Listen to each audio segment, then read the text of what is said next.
اہل بیت کی شہادت کو تماشا بنا دیا ہے۔ وہ کہتے ہیں یکم محرم سے پہلے ناچ گانا دیکھو، تماشا کرو، موج کرو۔ 10 یکم محرم سے 10 محرم تک بس مسلمان ہو جاؤ اور چوک میں کھڑے ہو کے امام حسین کی شہادت کا تماشا بناؤ۔ ایک شخص سے میں نے پوچھا تو وہاں کیوں گیا تھا؟ کہنے لگا میں تو تماشا دیکھنے گیا تھا۔ اب یقین کریں میرے خون کو جوش آیا، خون کو۔ میں نے کہا یار انہوں نے امام حسین کی شہادت کو تماشا بنایا اور تو تماشبین بن گیا، سمجھ نہیں رہے قوم یہ کوئی تماشا ہے؟ اور سر پہ ٹوپی کوئی نہیں، چہرے پہ داڑھی کوئی نہیں، بال بڑھائے ہوئے ہیں، بازاری لوگوں کی طرح گلوں میں کپڑے ڈالے ممبروں پہ ناچتے پھرتے ہیں۔ یہ لوگ اہل بیت کا نام لیں گے جن کی شکلیں اس قابل نہیں؟ یہ لوگ اہل بیت کا ذکر دیکھیں آپ نے؟ یہ سوشل میڈیا آیا تو مجھے بھی کچھ مکروہ چہرے دیکھنے کا موقع مل گیا، ورنہ میں باز رہتا تھا۔ آپ یقین کریں وہ شکلیں اس قابل ہیں کہ امام حسین کا نام لیں؟ آپ یقین کریں میں ایسے ایسے چہرے دیکھتا ہوں کہ میرا دل نہیں کرتا یہ سیدہ پاک کا اپنی نام سے زبان سے نام لے، طبیعت نہیں مانتی۔ جس آدمی نے سر ننگا کیا ہوا دیکھیں نا آپ نے سوشل میڈیا پہ ایسے، یہ اس قابل ہے دیانتداری سے میری رعایت نہ کرنا؟ یہ شکل ہے امام حسین کا نام لینے والی؟ اور بی بی پاک کا نام جس سے مرضی سن لیتے ہو؟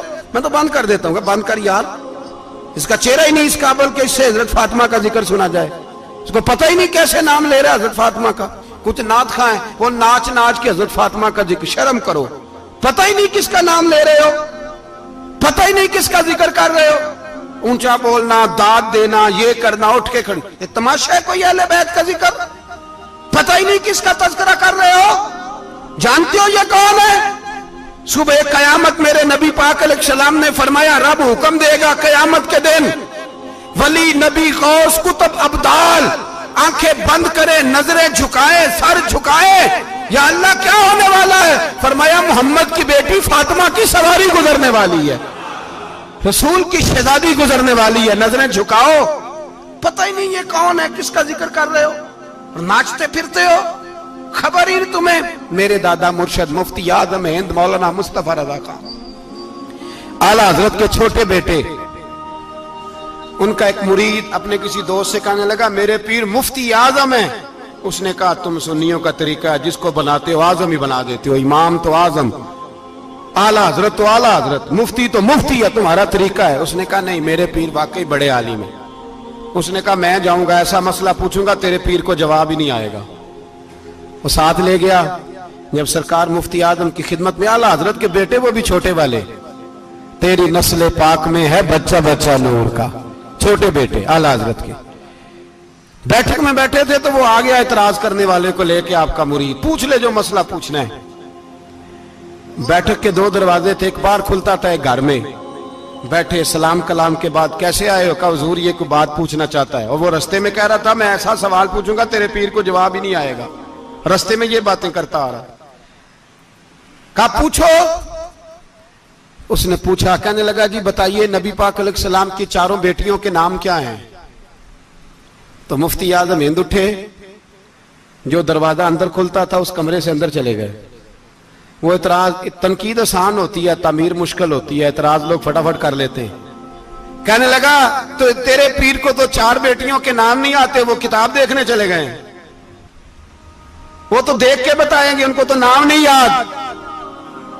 پر کیا کرے، فاضل بریلوی کا کمال ہی بڑا انوکھا ہے، یہ رضا کے نیزے کی مار ہے کہ عدو کے سینے میں غار۔ اعلیٰ حضرت کا رنگ ہی کچھ نرالا ہے۔ شہزادہ اعلیٰ حضرت واپس آئے، سر پہ امامہ ہے اور داڑھی سے پانی کے قطرے گر رہے ہیں، اور آ کے کھڑے ہوئے تو فرمانے لگے میں وضو کرنے گیا تھا، میں نے نبی پاک کی بیٹیوں کے نام کبھی بغیر وضو کے زبان سے ادا ہی نہیں کیے، میں وضو کرنے گیا تھا۔ وہ شخص کہنے لگا حضور وضو کے ساتھ؟ تو آنکھوں میں آنسو آ گئے، فرمانے لگے تمہیں کیا بتاؤں وہ کس پاک گھرانے کی شہزادیاں ہیں۔ رو پڑے، کہنے لگے میرے تو باپ کا عقیدہ ہے کہ تیری نسل پاک میں ہے بچہ بچہ نور کا، تو ہے عین نور تیرا سب گھرانہ نور کا۔ میرے میں کیا کروں، مجبوری ہے۔ ہمارے بزرگوں نے اہل بیت کی محبت کا یہ رنگ پیش کیا ہے۔ میرے اعلیٰ حضرت رحمت اللہ علیہ اب موضوع نہیں تھا, بات کہیں اور نکل جائے گی, عنوان بھی بیان کرنا ہے. پالکی میں بٹھا کے لے جایا جا رہا تھا, ڈولی ہوتی تھی, پالکی میں بٹھایا جاتا تھا علماء کو. جس طرح بچیاں ڈولی میں بٹھا کے, تو ہندوستان میں ایک رواج رہا کہ علماء کو لوگ پالکی میں بٹھا کے کندھوں پہ اٹھاتے تھے. 4 مزدور وہ ڈولی پالکی اٹھایا کرتے تھے. اعلیٰ حضرت کو بھی اٹھا کے لے جایا جا رہا ہے. فاضل بریلوی نے فرمایا رکھ دو نیچے. نیچے رکھا تو فرمانے لگے تم میں سید زادہ کون ہے؟ حضور کیا ہوا؟ فرمانے لگے مجھے رسول اللہ کے خون کی خوشبو آ رہی ہے, مجھے خالص خون کی خوشبو آ رہی ہے. چپ کر گئے چاروں مزدور. آپ نے فرمایا تمہیں قسم ہو رسول پاک کی, بتاؤ تم میں سید زادہ کون ہے؟ تو ایک کمزور شخص اٹھا کہنے لگا حضور مزدور سے مزدوری لینی چاہیے, ذات برادری نہیں پوچھنی چاہیے. اعلیٰ حضرت نے فرمایا شاہ جی یہ آپ نے کیا کیا؟ مجھے ہی کندھوں پہ اٹھا لیا. لاکھوں لوگوں کا پیر اور ہزاروں مشائخ اور علماء کی آنکھوں کی ٹھنڈک, بریلی کے امام جن کا قلم اٹھے تو وقت کے بڑے بڑے سورما گردنیں جھکا دے. اعلیٰ حضرت رحمت اللہ تعالی علیہ پہلے تو اپنی پگڑی اٹھا کے پیروں میں بچھائی, کہنے لگے تیرے نانے کے نام پہ کھایا ہے, تیرے ہی کندھوں پہ چڑھ گیا ہوں, واسطہ مصطفیٰ کا مجھے معاف کرو. تو شہزادے نے پگڑی اٹھائی, کہا حضرت ایسے تو نہ کیجیے. فرمایا نہیں ابھی میرا دل راضی نہیں ہوا. پھر اس شہزادے کو اعلیٰ حضرت رحمت اللہ علیہ نے پالکی میں بٹھایا. شہزادہ سید زادہ مزدور ہے, بظاہر پڑھا لکھا نہیں, غریب ہے, ان کو پالکی میں بٹھایا اور فرمایا ایک طرف سے میں اٹھاؤں گا, ایک طرف سے میرا بیٹا حجت الاسلام حامد رضا اٹھائے گا, ایک طرف سے ملک العلماء مولانا ظفر الدین بہاری بخاری کی شرح لکھنے والا اٹھائے گا, ایک طرف سے فقہ حنفی کا انسائکلوپیڈیا بحر شریعت لکھنے والا مفتی صدر الشریعہ مولانا امجد علی اعظمی اٹھائیں گے. چاروں نے جب اٹھایا وہ جا رہے تھے تو مولانا حسن رضا فاضل بریلوی فرما رہے تھے بے ادب گستاخ فرقوں کو سنا دے اے حسن, بے ادب گستاخ فرقوں کو سنا دے اے حسن. یوں کہا کرتے ہیں سنی داستان اہل بیت, یوں کہا کرتے ہیں سنی داستان. یہ ہمارا طریقہ ہے رسول اللہ سے پیار کرنے کا, یہ ہمارا طریقہ ہے اہل بیت سے. یہ کیا محبت ہوئی؟ یکم محرم سے 10 محرم تک بازاری لوگ کھڑے کر دیے اور کہا اہل بیت کا ذکر کریں گے اور زینب پاک کا نام لیں گے اور سکینہ پاک کی, یہ لوگ پاک کریں گے جن کا لب و لہجہ ہی بازاری ہے, یہ گفتگو کریں گے. اور بہت سارے ہمارے لوگ دیکھنے چلے جاتے اور مجھے شکوہ ہے اپنے دوستوں سے بھی, یہ چھپ کر کے بیٹھے رہتے ہیں محرم کے دنوں میں. آپ کا کوئی تعلق نہیں امام علی مقام کے ساتھ. کل بھی روزہ رکھیں گے انشاءاللہ, پرسوں بھی روزہ رکھیں گے, اور ہم امام حسین کا دن اس طرح منائیں گے کہ روزانہ قرآن پاک کی تلاوت کریں گے. ہم امام علی مقام کی یاد اس طرح منائیں گے کہ حسین تو نے جس سجدے میں سر کٹایا تھا 9-10 کو زیادہ سجدے کریں گے, اور تو نے جو قرآن پاک نیزے کی نوک پہ بھی جاری رکھا, ہم بھی 9-10 محرم سارا قرآن پڑھ کے گزار دیں گے. اور امام علی مقام کی فکر کو سمجھے, سوچ کو سمجھے. میں مضمون سارا بیان کرنا چاہ رہا تھا پر اب مجھے لوٹنا پڑے گا. اہل بیت کا پیار ایمان کا حصہ ہے, ایمان کا. اگر اہل بیت سے محبت نہ ہوئی, صحابہ کا پیار نہ ہوا تو ایمان قابل قبول نہیں. کچھ لوگ بڑے ہوتے ہیں اس لیے کہ ان کا باپ بڑا ہوتا ہے, بہت بڑے باپ کا بیٹا ہے جی, تو خود کیا ہے جی, یہ امام حسین بہت ہی بڑے باپ کے بیٹے تھے, بہت ہی بڑے باپ کے, بہت ہی بڑے باپ. مولا علی شیر خدا رضی اللہ تعالی, واقعی حضرت علی جیسا شیر کوئی نہیں ہے, ہی کوئی نہیں, آئے گا ہی کوئی نہیں, ہو ہی نہیں سکتا, سوال ہی نہیں پیدا ہوتا. علی بہرحال علی ہے, علی بہرحال کوئی جوڑ نہیں حضرت علی کا, کوئی ساتھ نہیں. میرے رسول پاک نے فرمایا یہاں بھی میرا بھائی ہے وہاں بھی میرا بھائی ہے. حضرت علی کا کوئی مقابلہ کر سکتا؟ اتنے بڑے باپ کا بیٹا.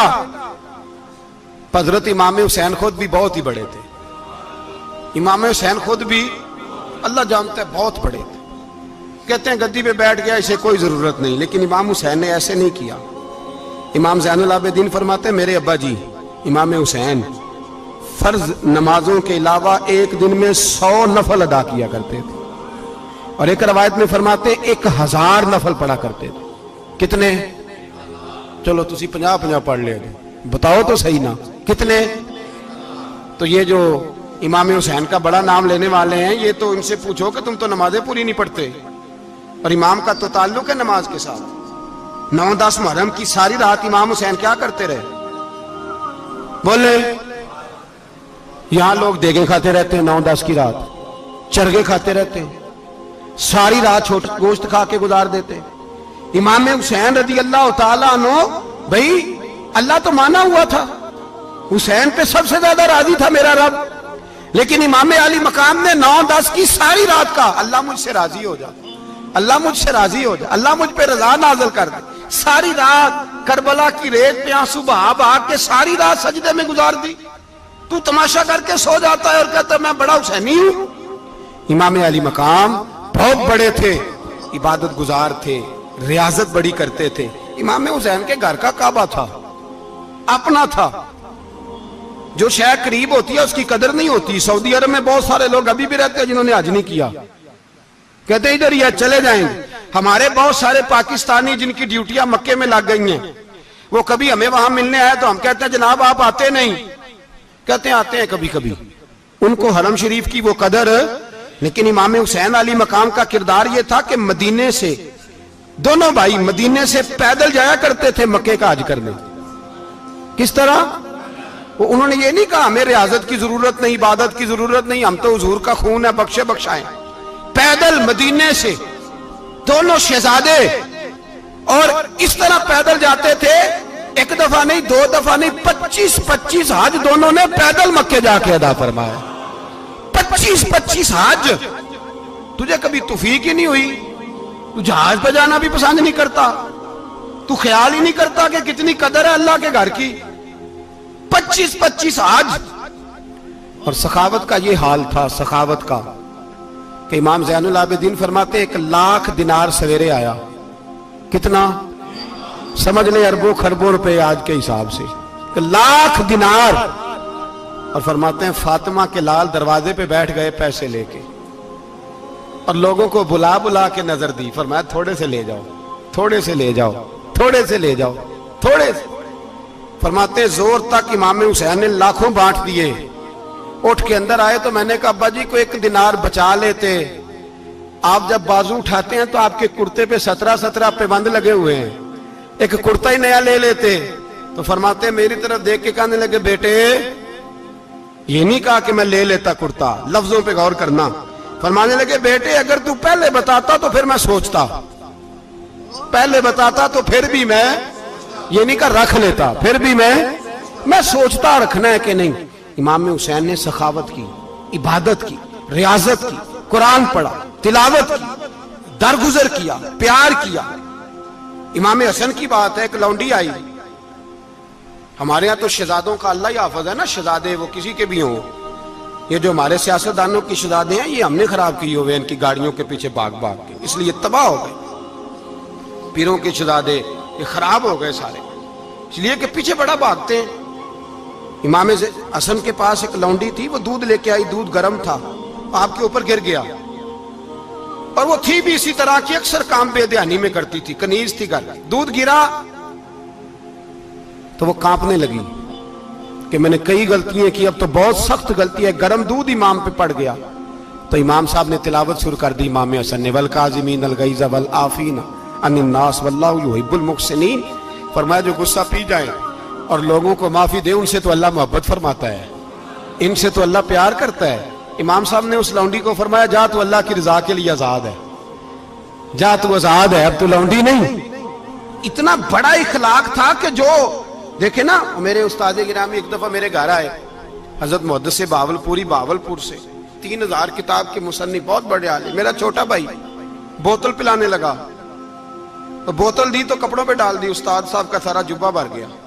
کہنے لگے جزاک اللہ, بارک اللہ, اللہ مزید فزید, اللہ علم دے, فضل دے. تو میں نے کان میں کہا, میں کہ استاد جی انیاں دعاواں دینیاں سنتے, میں آپ روڑ چھڑ دا. اس نے کیوں یہ کیا ہے, مگر اتنی دعائیں دینی تھی تو میں ڈال دیتا آپ کے کپڑوں پہ پانی شربت, آپ نے اتنی دعائیں دے دی. بزرگ جلال کا مزاج نہیں. وہ شہزادے ہوتے ہیں جن کی طبیعت پہ ناگوار گزرتا ہے کہ یہ کیسے ہوگا. یوں امام حسین, امام حسن نے کسی جگہ بھی شہزادے بن کے وقت نہیں گزارا, اور میرے نبی پاک نے بھی انہیں شہزادے نہیں بنایا. ہم سب کے بچے شہزادے ہیں, جتنے بھی ہم ہیں نا, میرا بچہ جی منہ سے بات نکالتا ہے تو میں پوری کر دیتا ہوں، پھر بھی نافرمان ہے۔ میں نے کہا اسی لیے نافرمان ہے، اگر آدھی پوری کرتے اور آدھی نہ کرتے تو اسے پتا ہوتا کہ کہیں صبر بھی کرنا ہے۔ ہمارا بچہ روٹی نہ پکے تو گھر میں ٹی وی بھی توڑ دیتا ہے، اس کی اماں کھانا ٹائم پہ نہ پکائے تو برتن توڑتا ہے۔ کیوں؟ ہم نے اس کی عادتیں خراب کی ہیں۔ لیکن میرے رسول پاک صلی اللہ علیہ وسلم نے جھولی اٹھا کے دعا مانگی، اے اللہ، گویا حضور کہہ رہے تھے انہوں نے کو کربلا میں بھی جانا ہے، فرمایا یا اللہ انہیں 3 وقت روٹی نہ دینا، 1 وقت روٹی دینا، 3 وقت نہیں، 1 وقت کی روٹی دے، 1 وقت کا کھانا دے۔ اور نبی پاک نے ٹریننگ گھر کے اندر کرائی تھی، اندر حضرت فاطمہ نے ٹریننگ کرائی تھی۔ لوگ کہتے ہیں 3 دن امام حسین پیاسے رہے، بھوکے رہے، تو میں نے کہا ٹریننگ تھی ان کی اماں کی۔ توجہ ہے میری بات پر؟ ہمارا بچہ تو 1 گھنٹہ برگر نہ ملے تو برتن توڑے، ان کی اماں کی ٹریننگ تھی، صبر حوصلہ سکھایا تھا۔ امام حسن اور حسین بیمار ہو گئے تو حضرت فاطمہ نے منت مانگی، یا اللہ میرے بچوں کو شفا دے، میں 3 روزے رکھوں گی۔ کون سی منت مانی؟ بولیے۔ ہم صرف دیکھ کی منت ہی مانتے ہیں، میں دیکھ پکاواں گا۔ ایک آدمی مجھے کہنے لگا میں نے منت مانی تھی کہ میں بکرا دوں گا اللہ کے رستے میں، اگر میرا کام ہو جائے تو کام ہو گیا، بکرے کے پیسے کوئی نہیں۔ تو میں کہا تینوں پہلا نہیں تھی پتا، میرے کو کوئی نہیں۔ کہتا اب کیا کروں؟ میں کہا اب تو دینی پڑے گی، اور اس میں بھی تحقیق باقی ہے، لیکن بات یہ ہے بھائی کہ منت یہ کیوں نہیں مانی کہ یا اللہ میرا کام ہو جائے میں 100 نفل پڑھوں گا؟ جو بھی منت مانگتا ہے وہ دیکھ کی مان لیتا ہے، بکرے کی منت ہی مانتے ہو، یہ کیوں نہیں منت مانتے کہ یا اللہ میرا کام ہو جائے تو میں پورا قرآن شریف ختم کروں گا؟ یہ ذرا پڑھنا پڑتا ہے، اس لیے عبادت کرنی پڑتی ہے، اس لیے اس کی منت ہی نہیں مانتے سرے سے۔ حضرت فاطمہ نے کیا منت مانگی؟ بچے صحیح ہو جائیں گے تو بولیے 3 روزے رکھوں گا۔ اللہ تبارک و تعالیٰ نے بچوں کو شفا عطا فرما دی، اور میں سمجھتا ہوں یہ کربلا کی ٹریننگ تھی۔ روزے رکھے بچوں نے۔ کس نے روزے رکھے؟ بچوں نے۔ کس نے؟ 7-8 سال کی عمریں بچوں کی۔ حضرت علی فرماتے ہیں جب میں نے دیکھا نا میرے بچے بھی روزے سے ہیں تو میں کہیں سے تھوڑے سے جوں لایا، یہ شہزادے ہیں کائنات کے سب سے بڑے۔ فرماتے میں نے بی بی پاک کو دیے تو سیدہ پاک نے جوں پیسے روٹیاں پکائیں، اور جب عین افطاری کے وقت کھانا سامنے آیا تو دروازے پہ بھکاری آیا، عین بڑا بے نیاز ہے اللہ، عجیب رنگ ہے مالک کا۔ عین افطاری کا وقت جب آدمی کہتا ہے کہ فٹافٹ ہو جائے، بھکاری دروازے پہ آیا اور اس نے صدا دی، او میرے رسول کے گھر والوں، کئی دنوں سے روٹی نہیں کھائی۔ حضرت علی نے، حضرت فاطمہ نے بچوں کی طرف دیکھا تو امام حسین چھوٹے تھے سب سے، انہوں نے سب سے پہلے برتن اٹھائے کھانے والے، اور کہنے لگے اماں میں نہ دے کے آؤں؟ حضرت فاطمہ رشک کرنے لگیں، مصطفیٰ کے نواسے باہر گئے، اپنے حصے کا کھانا وَيُؤْثِرُونَ عَلَىٰ أَنفُسِهِمْ وَلَوْ كَانَ بِهِمْ خَصَاصَةٌ، اللہ فرماتے ہیں انہیں بڑی اشد ضرورت بھی ہو پھر بھی وہ دوسروں پہ اثار کر دیتے ہیں۔ وہ کھانا باہر امام حسین دے آئے، پانی سے روزہ کھولا، کھجورے کھائی، لیٹ گئے، سویرے کھجورے کھائی، روزہ رکھ لیا۔ شام ہوئی تو حضرت علی فرماتے ہیں میں پھر اگلے دن کے روزے کے لیے جوں لایا، فاطمہ نے پیچھے روٹیاں پکائیں، 2 دنوں کی بھوک تھی، پر مالک تو بڑا بے نیاز ہے، آزمانے پہ آیا تو اس رنگ میں عین افطاری کے وقت دروازے سے آواز نکلی، اور مانگنے والے نے کہا کہ بھوکا بھی ہوں اور یتیم بھی ہوں، یتیم ہوں۔ حضرت فاطمہ کہنے لگی بیٹا دیر نہ کرنا، یتیم کا پیٹ بھرنے میں دیر نہیں ہونی چاہیے۔ کھانا باہر چلا گیا، پانی سے روزہ، کھجورے، شہزادے ہیں شہزادے، یہ 2 جہاں کے شاہ ہیں، پاس کچھ رکھتے نہیں، 2 جہاں کی نعمتیں ہیں ان کے خالی ہاتھ میں۔ کھجور پانی سے افطاری بھی، سحری بھی، سویرے پھر اٹھے، روزہ رکھا، تیسرا دن ہے، تیسرا۔ ذرا دل پہ ہاتھ رکھنا، بچہ ایک رات بھوکا ہو تو اماں سوتی نہیں، اور میں کہا کرتا ہوں اماں فالج والی ہو نا، فالج والی ماں، فالج زدہ، تو آدھی رات کو اس کا بیٹا جوان کہے تھوڑی بھوک لگی ہوئی تھی، تو اماں کو رینگنا بھی پڑے تو وہ رینگ کے بھی جاتی ہے، روٹی پکاتی ہے، کہتے ہیں میرا لال بھوکا نہ سو جائے۔ اور مصطفیٰ کی بیٹی سے زیادہ بچوں سے کون پیار کر سکتا ہے؟ اور 3 دن کے بھوکے بچے، تیسرا دن آیا، بڑے حوصلے سے بی بی کہہ دیتی ہے چھوڑو ان کا تو کام ہے، یہ تو آتے رہتے ہیں، میرے بچے بھوکے تم پہلے روٹی کھاؤ۔ لیکن میرے بھائی کربلا ایسے نہیں سجتی، یہ جو برگر کھا کے ناراض ہونے والے بچے ہوتے ہیں، یہ میدانوں میں نہیں نکل پاتے، ان کے لیے مشکل ہوتا ہے۔ حضرت فاطمہ نے، حضرت علی نے ڈیوٹی کی، ڈیوٹی اپنے بچوں کو تیار کیا کربلا کے لیے۔ تیسرے دن جب رکھا صاحب نے کھانا تو باہر سے بولنے والا بولا، کہا میں مسکین ہوں، لاچار ہوں، گھر بھی کوئی نہیں، کھانا بھی کوئی نہیں۔ امام حسین پھر اٹھے، تیسرے دن کا بھی کھانا دے دیا۔ حضرت علی فرماتے میں بچے پکڑ کے مسجد لے کے گیا، کہیں بھوک سے میرے لال گر نہ جائیں۔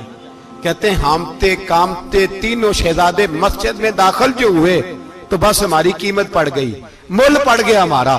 کہتے ہیں مسجد میں قدم رکھا تو ایسے لگا جیسے نبی پاک ہمارا انتظار کر رہے ہیں۔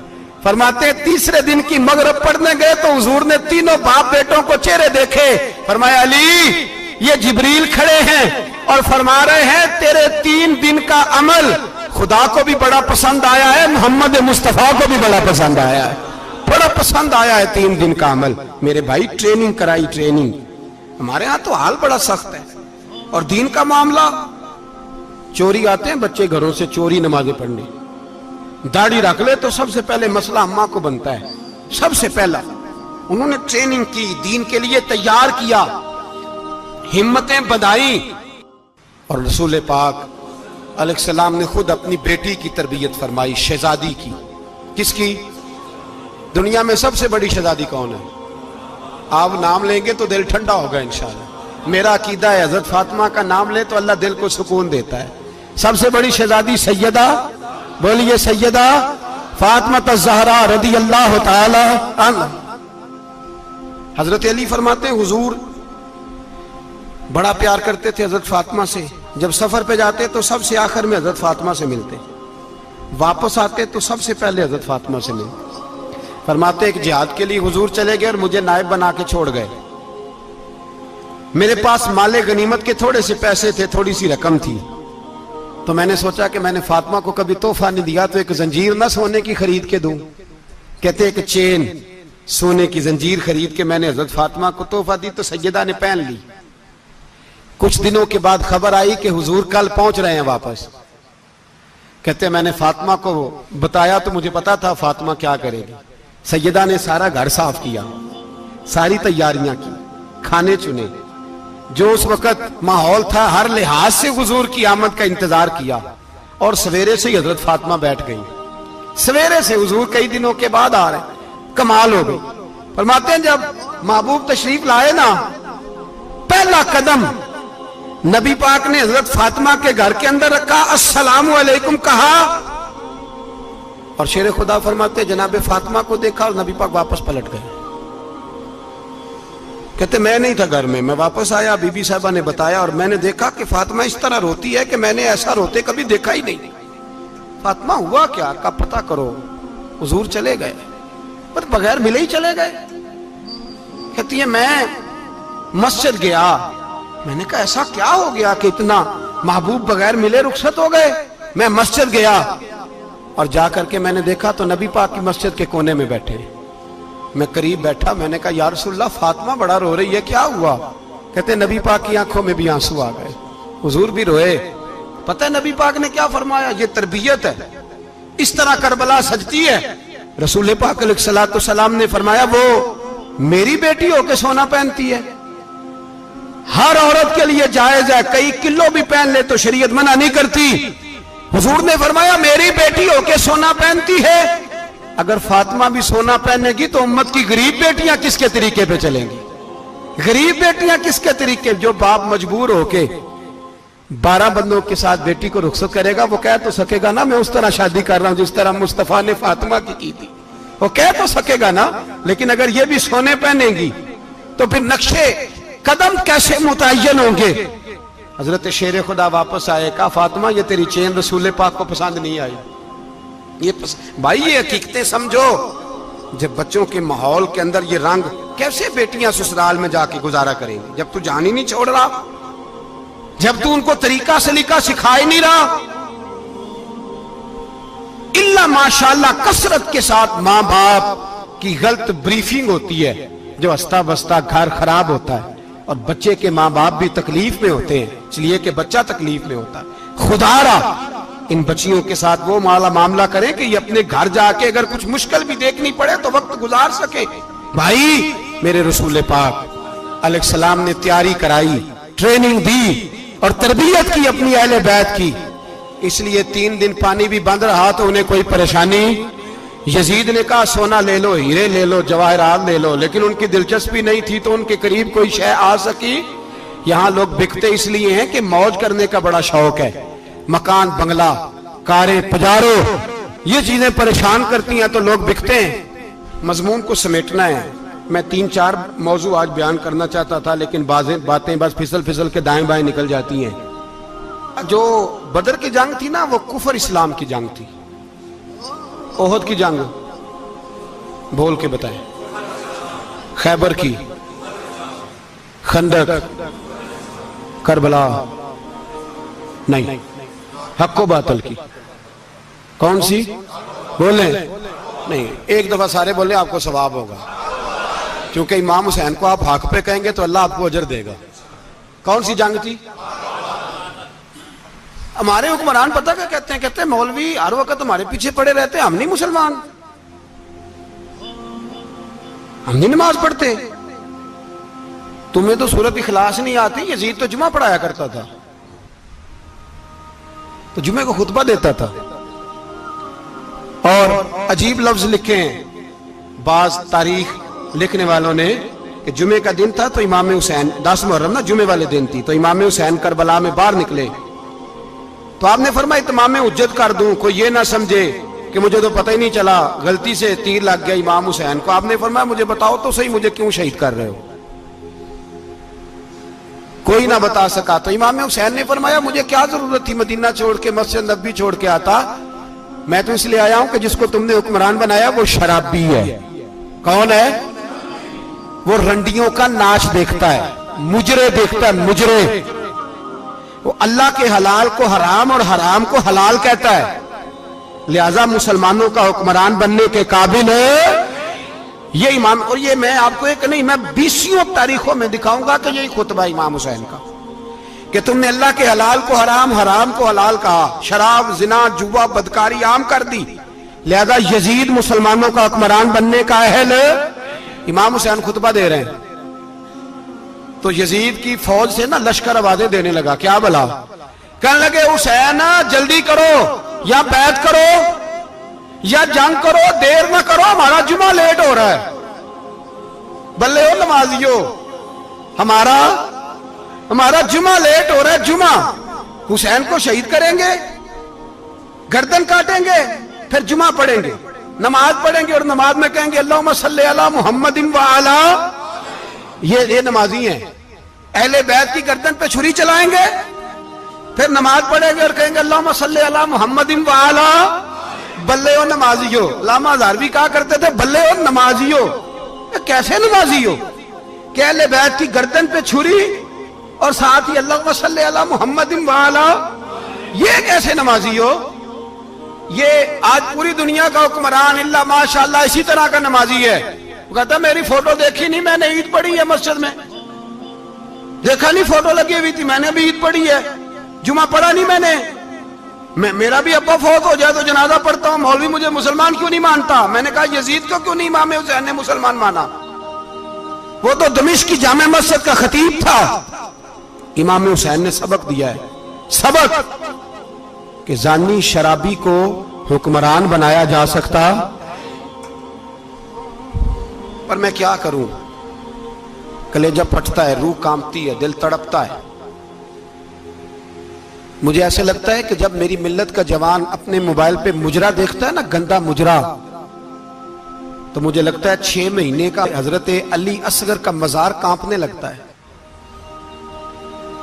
کہ یا اللہ جس کام کے خلاف میں نے 6 مہینے کی جان قربان کی، میرے ماننے والے وہ کام کر رہے ہیں، میرے ماننے والے. اور جب مہندی کی رسم پہ شراب کی بوتلیں چلتی ہیں اور حاجی صاحب کہتے ہیں مجھے نہیں پتا منڈے کنڈے کیا کر رہے تھے، تو مجھے لگتا ہے حضرت عباس کے کٹے ہوئے بازوؤں میں پھر سے درد شروع ہو جاتا ہے. اور وہ کہتے ہیں میں نے جس کام کے خلاف بازو کٹوا دیے، میرے ماننے والے وہ کام کر رہے ہیں.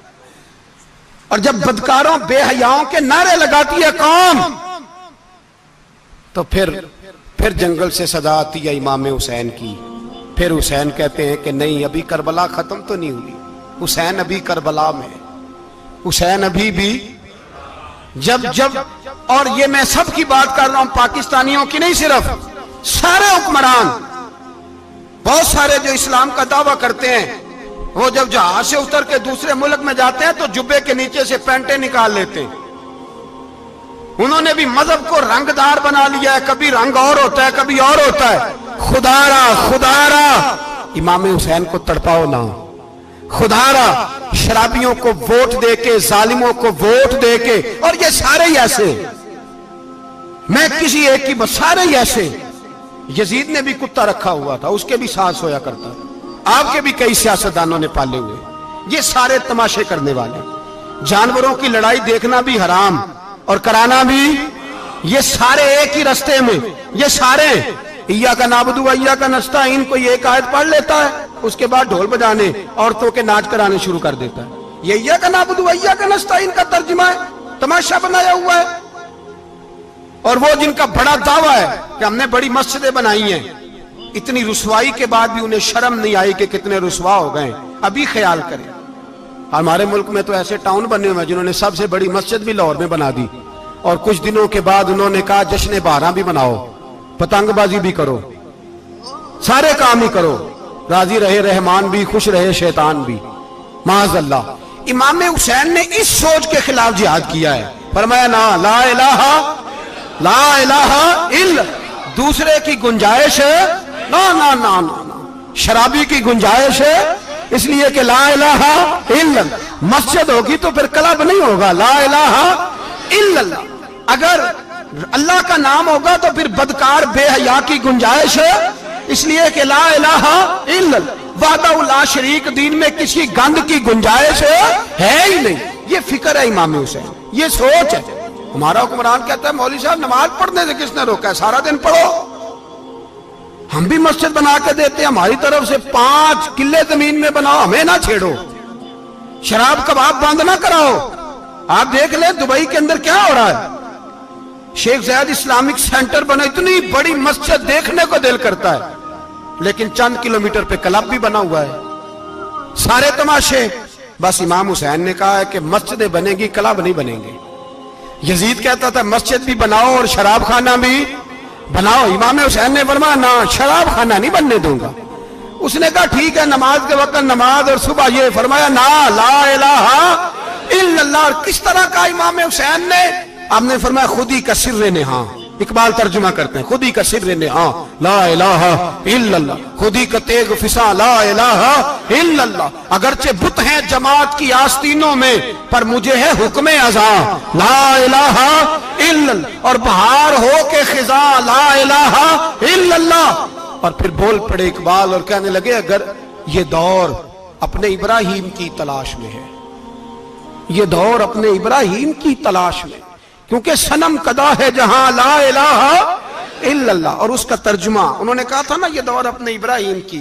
ہمارے شہر کے بزرگ تھے شیخ عبدالصبور بیگ منشور ہزاروی علیہ رحمہ، انہوں نے ترجمہ کیا. وہ کہنے لگے اس شاہ مشرقین کی، اس نور عین کی. مجھے حضرت صاحب کا یہ شعر بڑا ہی پسند ہے، بڑا ہی پسند ہے مجھے، ان کا یہ مصرع بڑا ہی پسند ہے. اور میں ان کی قبر پہ جب ان کے انتقال کے بعد آگے بڑا فاتحہ کے لیے، تو پھر بھی میرے کانوں میں ان کا یہ فکرہ گونج رہا تھا. وہ کہا کرتے تھے اس شاہ مشرقین کی، اس نور عین کی، مطلوب ہے جہاں کو قیادت حسین کی. ہر سو یزیدیوں کا زمانے میں زور ہے، ہر سو یزیدیوں کا. دیکھو بزرگ کیا کہتے ہیں، ہر سو یزیدیوں کا. ایک یزید تھا نا، ہر سو یزیدیوں کا، اس شاہ مشرقین کی، اس نور عین کی. مطلوب ہے جہاں کو قیادت حسین کی، ہر سو یزیدیوں کا زمانے میں زور ہے. منشور آج پھر ہے ضرورت حسین کی. میرے بھائی امام حسین، اب پتہ کیا کریں، ایک معروف نعرہ ہے، امام حسین تو زندہ باد ہے، اور انشاءاللہ وہ پہلے بھی زندہ باد تھے، قیامت تک کی زندہ باد ہے. حسین ہی تو زندہ باد ہے. آپ کو سچی بات بتاؤں، حسین ہی تو. اور قیامت میں جب کسی نے اٹھنا ہوگا نا، اٹھنا، آپ یقین کریں جب کمر جھکنے لگتی ہے امام حسین کا نام سامنے آ جائے تو سیدھی کھڑی ہو جاتی ہے. حسین تو علامت ہے کھڑے ہونے کی. اور دنیا میں قتیل اس سا منافق نہیں کوئی جو ظلم تو سہتا ہے بغاوت نہیں کرتا. یہ امام حسین نے ہمیں بتلایا ہے کہ وہ منافق بے ایمان ہے جو ظلم سہے اور چپ کرے, یزیدی کے خلاف کھڑا نہ ہو. اس لیے ہم کہتے ہم سے نہ رقم ہوں گے قصیدے یزید کے, ہم لوگ تو حسین کے سیرت نگار ہیں. یہ کیسے زندہ باد, یہ نعرہ ضروری ہے. مرد آباد, اس نعرے کی ضرورت ہے, اس نعرے کی. حسین تو زندہ باد ہے لیکن حسینیت زندہ باد. اور مرد آباد کیا ہے؟ اس لیے کہ یزیدیت بھی مری نہیں, یزید مرا پر یزیدیت وہ سسکتی ہے, دم توڑتی ہے, پر کسی نہ کسی رنگ میں, کسی نہ کسی کی شکل میں اٹھ کھڑی ہوتی ہے. اسی لیے اقبال نے کہا ستیزہ کار رہا ہے ازل سے تا امروز, چراغ مصطفی سے شرار بو لہبی. اس نے کہا ہر جگہ کہیں نہ کہیں حضور علیہ السلام کی روشنی سے کوئی نہ کوئی لڑنے کی. کھڑے کرو اپنے آپ کو. کیوں ظالموں کی مدد کرتے ہو؟ کیوں بے ایمانوں کے سپورٹر بنتے ہو؟ کیوں ان لوگوں کے نعرے لگاتے ہو جو یزیدی ہیں؟ حسینی بنو, حسینی بن کے زندہ رہو. کوئی کھا نہیں جائے گا, کوئی کھا نہیں جائے گا. یزید مر جایا کرتے ہیں اور حسینیت آج بھی زندہ ہے اور قیامت تک زندہ رہے گی. جو شرابی ہے, زانی ہے, بدکار ہے, اگر تو آپ کی تبلیغ پہ باز آ جائے تو ٹھیک, ورنہ آپ کا اس کے ساتھ دوستانہ رکھنا بھی حرام ہے. کیا فتویٰ دیا میں نے؟ حرام ہے, حرام. اگر آپ کا دوستانہ ہے تو پھر 9-10 محرم کو دیگ نہ پکانا چاول کی, اس لیے کہ امام حسین کو تیری بریانی کی کوئی ضرورت نہیں. تیری باسمتی اور چھوٹا گوشت سنبھال کے رکھنا گھر میں, کوئی حاجت نہیں. اگر شرابی, کبابی, زانی, بدکار سے دوستانہ ہے, اگر محلے کے غریبوں کو گالی دینے والوں کے ساتھ تیری دوستی ہے تو پھر 10 محرم کو چاول کی دیگ بالکل نہ پکانا. اس لیے کہ یہ کوئی تماشا نہیں کہ دوستی قاتل سے بھی مقتول سے یارانہ بھی, کوئی مطلب نہیں اس بات کا. امام حسین کو ماننا تو پھر ڈٹ کے مانو, مظلوموں کے ساتھ کھڑے ہو جاؤ, غریبوں کے ساتھ کھڑے ہو جاؤ, برما کی بات کرو, برما کے مسلمان کی بات کرو, فلسطین, کشمیر, ان سب کے حق میں مسلمان اس وقت کھڑے ہوں گے جب سوچ حسینی ہو جائے گی, جب نظریہ حسینی ہوگا پھر کھڑے ہوں گے. 10 محرم ضائع نہیں کریں. اہل سنت کی علماء جہاں جہاں قرآن و سنت کی روشنی میں امام حسین کی بات کریں, جہاں جہاں بھی کریں, وہاں جا کے شریک ہو. ہم بھی ہر سال بیٹھتے ہیں امام حسین کی یاد منانے, اور اس طرح بیٹھتے ہیں کہ حسین ہمارا ہے, حسین ہے, اور انسان کو بیدار تو ہو لینے دو, ہر شخص پکارے گا ہمارے ہیں حسین.